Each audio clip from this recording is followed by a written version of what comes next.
Unearthly Upstate still on vacation this week. Sorry about that, folks. But we have another Patreon episode to share with you. This one was released in May to our Patreon listeners. And this one has to do with another very haunted cemetery. And again, how urban legends kind of help destroy some of these areas.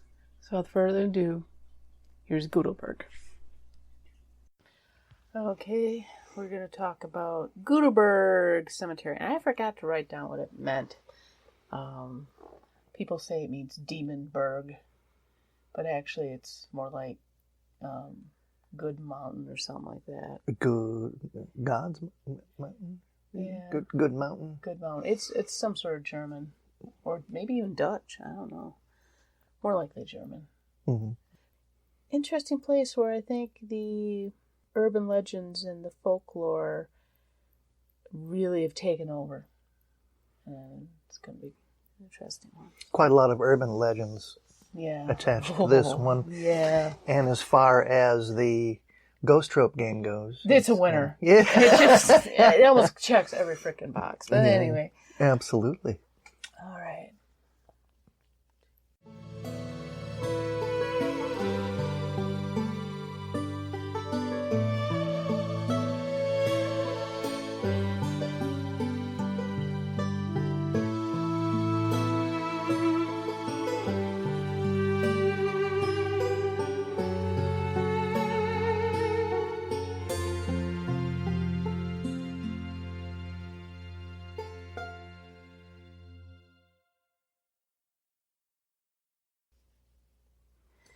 Hey, welcome to Unearthly Upstate Patreon special podcast for this month. I'm Mari. I'm Matthew. And if you're listening to this and you're not a patron, first of all, why aren't you? And second of all, Patreons on Patreon get to listen to certain podcasts a few months or to a few weeks before we put them out for the public. And this is one of them. Mm-hmm. And today's episode is about Goodleburg Cemetery. Funny name, isn't it? Yeah. Where is Goodleburg Cemetery located? It's in the western side of New York, south of Buffalo. Okay. It's a tiny little thing. I went on Google Maps to find it. It's a tiny, I don't even think... It's a small cemetery with a big story. Oh, the stories are 5,000 times bigger than the cemetery is. It's amazing. Every town or location seems to have a haunted cemetery. The strange cemetery with a sinister backstory. Maybe it's a small family plot that's remained long after the family is gone. Or maybe it's a large cemetery that has not had a burial in years. Or maybe it's one that requires you to take a drive down a certain road on a certain night to get the full ghost effect. The cemetery we are discussing in this podcast is one of these cemeteries. One that has a haunted reputation before the days of the internet, but once it hit the World Wide Web, for some reason, it has become the obsession for many paranormal enthusiasts. To the point one author felt personally responsible. Town folks wanted the place shut down, and someone was killed. Those are some facts. Now we're getting into the fanciful. Goodleburg Cemetery is a small cemetery in South Wales, New York. For years, there have been stories about the cemetery. There is a lady in white, or perhaps she's wearing black today, depending on who's telling the tale. A young man in camouflage will try to do anything to get you to leave, but if you touch him, he'll disappear. People say that's Albert Spector. And when the wind blows hard, you can hear babies crying. The sound comes from a nearby pond. And orbs, a common thing in hauntings, but these orbs are a little different. They change color and shape. Across the road from the cemetery, there's an ominous house where a doctor would perform back alley abortions and dispose of the fetuses in the graveyard. And of course, what would this place be without hellhounds? There are so many tales that we will delve a little deeper into a few of them. The problem is that some of these tales have become so twisted together, it's hard to separate them. So let's start with the easy one, hellhounds. Are you familiar with what hellhounds? Large black demonic dogs with glowing red and green eyes. These hounds, some people report seeing only one You only get the one, it seems. Yeah. But many others claim to have seen 2 or more. And the hounds seem to patrol around the area, around the haunt, in this case, the cemetery. And the hellhounds are common, well, they're more common in British folklore. And Black Shuck. That's a good example, and the Hound of the Baskervilles, of course. These hounds also haunt the Appalachians, where there are a lot of Scots-Irish people. Yep. Why they are attracted to this particular cemetery, however, is unknown. But these seem separate from the other kinds of manifestations you get. Well, when I was reading through that one, there's a few websites where people can report their hauntings, and hellhounds seem to be the common one at Goodleburg. A lot of people insisted that they saw the hellhounds, or the hellhounds followed them back to their cars, and they never described them like they saw like somebody had like a Great Dane or something. You know, they definitely were describing kind of a general evil dog. It wasn't, you couldn't determine a breed or anything like that. So the hellhounds are kind of interesting because, I knew about them from British folklore. I didn't realize that they are part of American folklore, but it makes sense, especially if there was like, the name of the cemetery is German, but if there was a heavy English or Scottish or Irish presence in the area too, that's probably where the hellhounds came from. Yeah, hellhounds don't generally find their way into Germanic folklore. No, there was, I think there was something similar in Germanic folklore, but it really wasn't like how they're describing the hounds here. I might be confusing it with Wild Hunt. I don't know. So. It could be, and it could be people just seeing one of the neighbor dogs in their headlights, and you could have a big old mastiff or something. Yeah, the light reflects, off the eyes. That sort of thing. But the red I can see reflecting. I can't see green, so that's an interesting twist. The green eyes, And like I said earlier, the orbs, they're different because when you mostly see orbs, even the ones I complained about on one of our soft episodes that are dust particles, these kind of blow the dust particle theory out of the way. Because they don't stay gray or white, they change color. And they only are picked up through digital or photography. Convenient. But it's interesting that, you go to some other cemetery, take pictures of orbs and they're gray, you can say dust particles. But why are the ones at Goodleburg Cemetery coming in different colors? So there might be a logical explanation for it. This might be a phenomenon unique to that place. But I like how that's a little twist on the orbs. They're different colors. Now, to put a damper on it, I've never seen any pictures. Well, they've got of the orbs. This morning, before we sat down to do the podcast, I did a little bit of research on the photographs, and there are photographs of the colored orbs? Colored orbs. Okay. That they're real messy. The photographs are real messy. They're not very clear. You can see that they're trying to take a photograph of the cemetery. You can see somewhat the foreground and something in the background and whatnot that isn't obstructed by the orbs themselves. But they're like colorful splotches. Okay. Not the clear, crisp orbs. No, they're pretty. Yeah. All right. Now we're going to start getting into the stories that are kind of twisted together. Okay. The Lady in White or the Lady in Black, the Crying Baby, the Ghostly Doctor, and the man named Albert Spector are ghosts that are so twisted together it's hard to separate them. It is hard to find any information if there were sightings of any of these prior to 1948. Why do you think... Well, I'll explain why that year was important. The name Albert Spector would not have been connected to the disturbances prior to that year.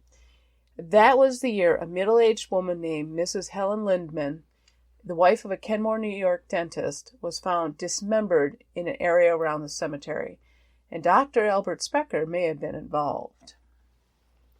Now, when I say in an area around the cemetery, when I get a little further, if you pull out a map, it's like a 20-mile area of the cemetery.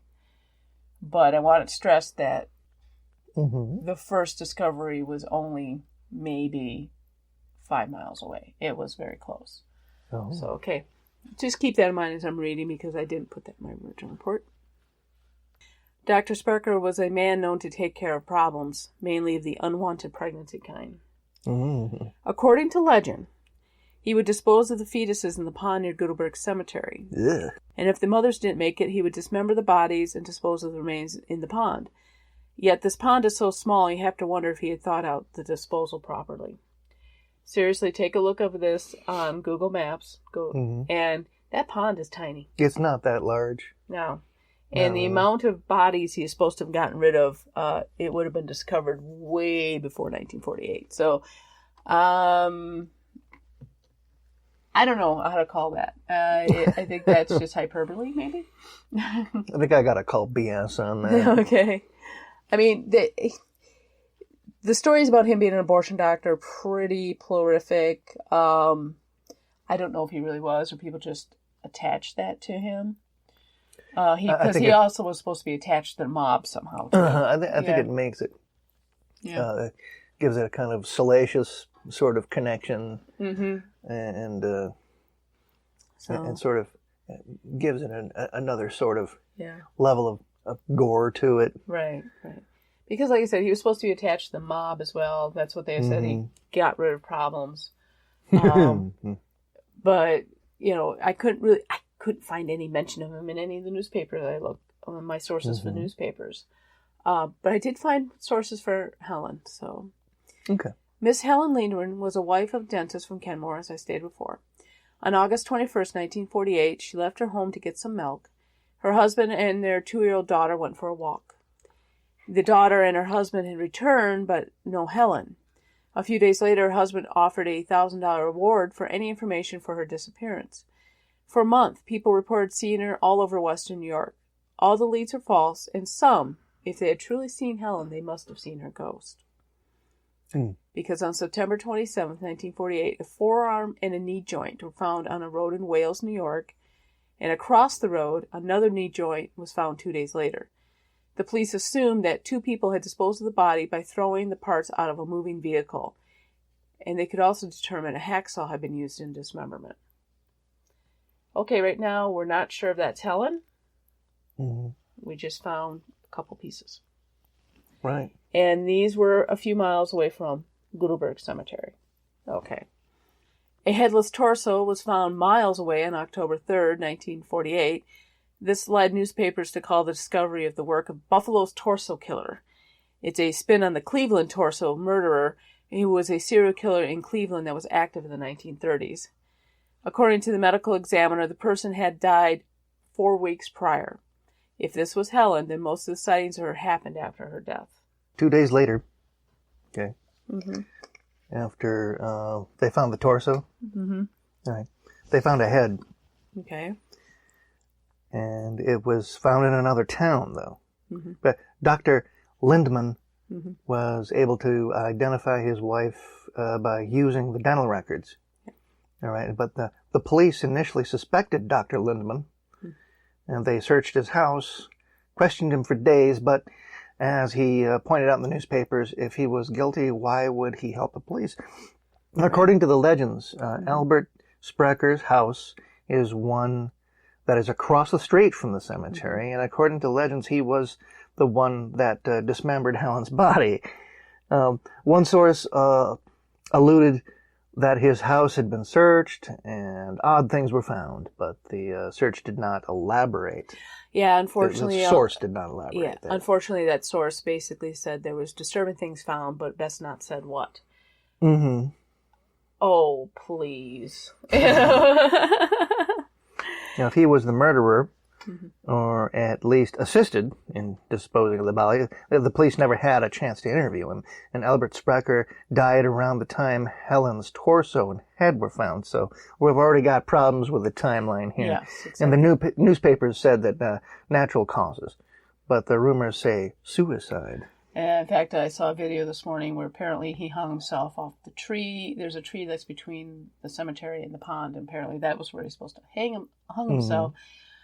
I found it interesting. He said the newspaper said he died of natural causes, but like I said, I did my search, and his name never came up.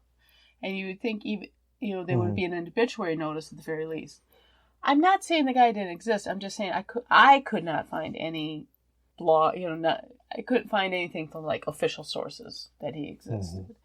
So at this point, I'm even leaning to the fact that there might have been a guy named Albert Spector who may have worked in the medical profession and just got this blown out of proportion. But anyway, well, could there have been a connection? Well, it's hard to tell. It could be that Spector's reputation made him an easy target for the public looking for answers to a horrible crime. Helen's killer was never found. And although 2 other women's deaths have been linked with hers, a possible serial killer? Well, it's a stretch. Except for the women's ages, nothing links them together, and how they all were killed were different as well. And there's no way Albert Spector could have committed the other crimes since she was buried by the time they happened. Anyway. And also one of them, the killer was found, and it turned out to be her husband. So for some reason, there's these 2 killings that happened in Buffalo that are linked with Helen's death for some reason in these rumors, and they all say Albert did it. Well, Albert was dead for at least 2 of them, and one of them, they got enough evidence to get the husband in on the killing. And like I said, each of them were killed differently, but yet somehow linked together.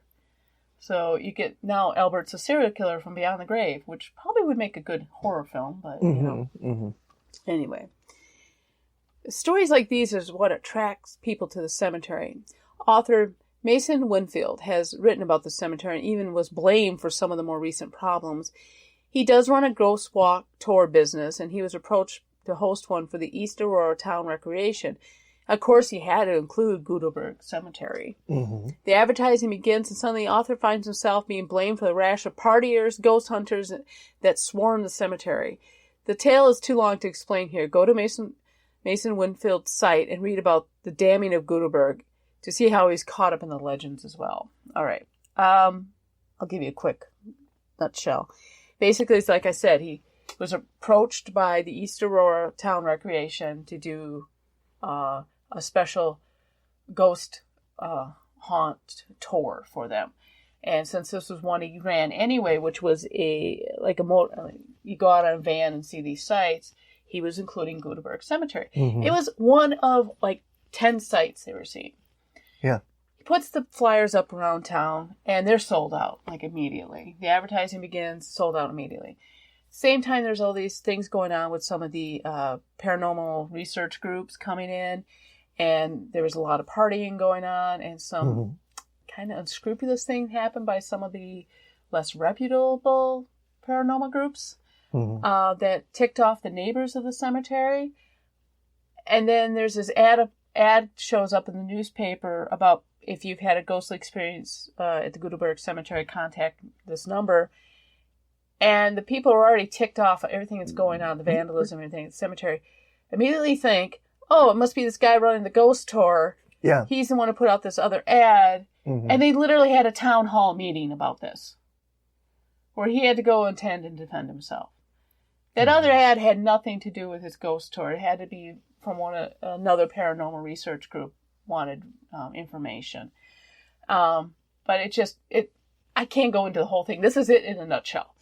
And go to his blog. It's like 5 articles he wrote about Goodleburg Cemetery, and one of them is how he got caught up in all this. And all he did was write 2 books that mention the cemetery. He wrote about it on his blog, and then it just blew up on the internet.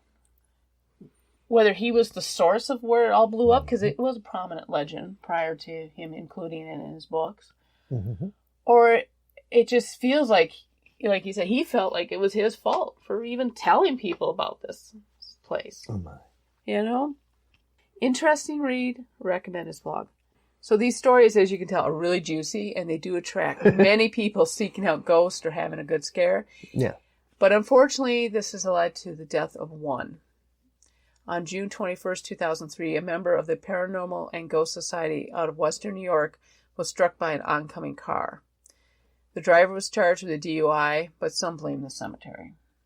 or at least the attraction of the cemetery right. at night. Should you go see this cemetery? In the daylight, it's open to anyone, but not at night. Because of the desecration, the partying, and the lack of respect for any of the neighbors, the police have a strong presence there. But if that won't keep you away, maybe this will. There is a curse. If anyone removes or vandalizes or in any way is disrespectful to the grounds, they will suffer misfortune, pain, possibly death, or maybe this curse includes being arrested and charged with criminal trespass. I think that's the real curse right there. Yeah.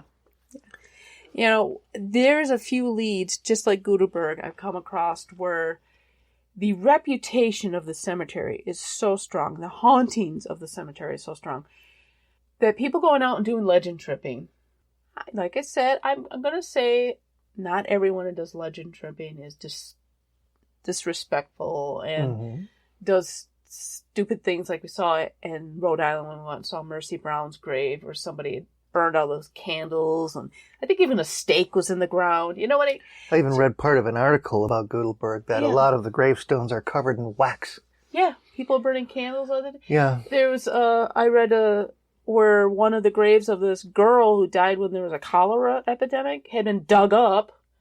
Somebody was looking for like some bone or something. It's like, you know, you do get these disrespectful people, but I would say it's a small majority of people who do legend tripping that are disrespectful. But this place seemed to really attract them. I mean, it was a place to party way before it became, you know, known for the hauntings and that. You know, this was a place where people would go out and have a few beers and, you know those type of places. We both grew up in the country. We know what they are. Oh, yeah. You know? Absolutely. But, and like I said, the stories blew up, and then all of a sudden it's like swarming with people. And one of the videos I saw today, the guy was going around and somebody hung these plastic skeletons off the tree. There was a Halloween decorations. You know, it's just... That's just gaudy. Come on, people. I mean... And you can see why the neighbors get ticked. And it's a small, winding road, so if they got a bunch of cars parked there... Oh, yeah. Yeah, I've heard of it. I read it in a few of the articles that there are a couple of blind corners. Oh, yeah. There. And that's how the death from the DOI occurred. Sorry, I had to take a drink. The drunk came around the curb, and one of those blind curves, and struck. It struck him, yeah. One of the members of the ghost hunters. Yeah. That's also, I found that in a couple of my leads, too, that's happened, where people have gone legend tripping and ended up dying. Yes. And then the legends are blamed. But how do you stop a legend? You really can't. I mean, they did beef up the police presence, and I think most of the videos I've seen online are daytime. Yeah. A lot of people don't want to go there at night now. I think, unfortunately, the death of that one guy kind of put an end to it. You know, it's all, it's fun till somebody puts an eye out, or in this case, it's fun till somebody gets hit by a drunk driver, No disrespect for the young man who died, but really, unfortunately, that's what it took for some people to rethink about just hanging out in that cemetery. Yeah, of course, we redact the names to, Well, I never got the names. Protect. Well, even if we did find out what their names are, we don't give out names. Just tell the story. Yeah. Except for poor Miss Helen there, And well, that's part of one of the deeper legends. But I can't help thinking if it was a more modern tale, and like on forensic detectives, that it would be one of these cases where they build up that this abortion doctor was her killer. And then turn around and find out, it was something a little more mundane. Tragedy did fall that family. Remember the daughter? Well, when she grew up, her son also ended up murdered. So there's tragedy in the entire family there, which is really sad. And she wasn't the only body found there, too. I didn't put it in my notes, but a year after she was found, a hunter found another body out by the pond, this one of a man. But I couldn't find any more on that one either. That's why I didn't mention in my notes, but it's okay to mention it here. We're kind of wrapping up. So, yeah, people have been found around there. That second one, what if it, it could have been a hunter? as well. Yeah. Hunters die in a heart attack in the middle of the woods happened quite a bit. Odd about that one apparition they say about Spector, and they see him in camouflage. Isn't that weird? And that's strange. Because he was actually a coroner, I believe. Or at least that was what one of the sources said. He was a coroner. That's where he got the doctor. These incidents took place during the 40s. Yeah. And so they wouldn't have had, that they would have been Army Greens. So you know where I'm thinking that story came up? Camouflage. Came up from probably one of the local neighbors. Was probably in his camo for some reason. A lot of people like camo. And he went up to these people and started chasing them out, and the story changed to it was Albert Spector that changed them out. But you're right, he wouldn't have even been around camo. And it's strange how they try to tie her death into so many others in the area. And like I said, they were like, there was two other women that died within 10 years. But the MOs were different. One of the killers was found. Yeah. The only thing was their age. They were all about the same age. But nothing else right away, was similar. There's problems with the timeline. Yeah. And the particulars of each story. Yeah. And how they get mashed together. And I don't know. I don't know if we'll ever really solve hers, and this is not a true crime podcast, so we're not going to sit down and go through a list of suspects and that. Yeah. But it is a horrible, horrible find, horrible way to die. But at the same token, it's like, do you think these legends kind of hindered the investigation? I certainly think that the rumors about who did what probably did. Yeah. Who it was and when and how. And if he already had a bad reputation and... Well, we know how. It was with a hacksaw. Yeah. Which is a common tool. A lot of people around the area probably had hacksaws. Right, and if he really was a doctor, wouldn't he have access to different types of He would have access to much more sophisticated tools than just a hacksaw, that's for sure. Especially if he was a coroner. Uh-huh. Oh my God, he would... think of the stuff he'd have. So a hacksaw would have been probably the last thing he would have grabbed. A bone saw. Yeah. At the time, let's see, late 40s. He might even have access to like an amputation saw. Right. That's if he was even involved. Yeah. It could be just, here's this weird guy, just happened to die. He had this horrible reputation, so everybody made this connection. Maybe that was enough for the locals. They didn't want to pursue it any further. Well, here's the thing and the mechanics of the crime too. Here's how when you perform an amputation and there's this long knife. It looks similar to a bread knife. Right. And I'm talking old timey here. Right. That's what they would use to cut the flesh. Oh my God. And they would cut the flesh around, and then they would get in there with the hacksaw, in there with the amputation saw, and saw through the bone. And from the descriptions, we don't know if that's what happened. Yeah, exactly. I think there was also this need to, it was already sensational enough, And also going back to the forensic files, I find it odd that they had her husband identify her teeth. Well, he would have been her dentist. True, he would have the dentist records. Of everyone in the local area. But wouldn't you get a second dentist in just to verify? I think they would probably have gotten a second opinion. Especially if he was under suspicion for killing her.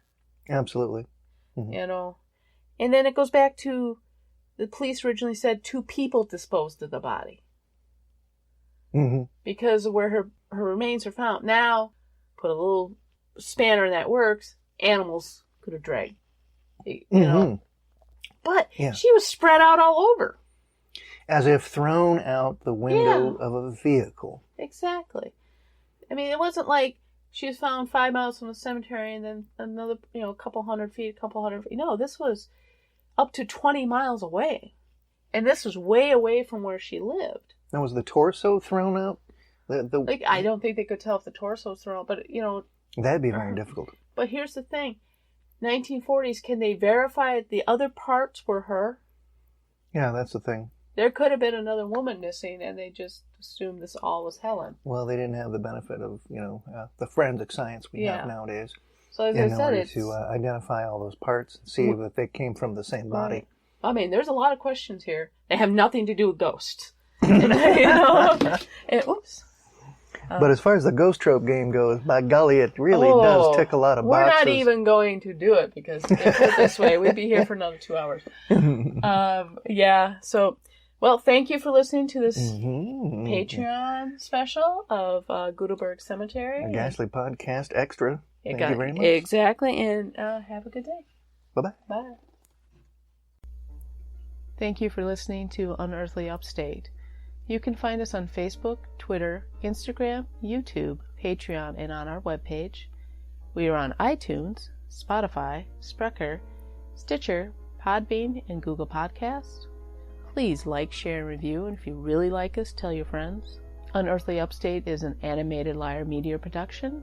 The show is produced by Matt and Mari Manette, with purring provided by Honey and Lloyd. Research and writing done by Mari Manette. Music is by Kevin MacLeod, licensed under Creative Commons by Attribution 3.0 license. Unless stated otherwise in the episode, the places mentioned in the broadcast have not paid or contacted us for any type of promotion. And please check out our webpage for full credit and sources for the episodes.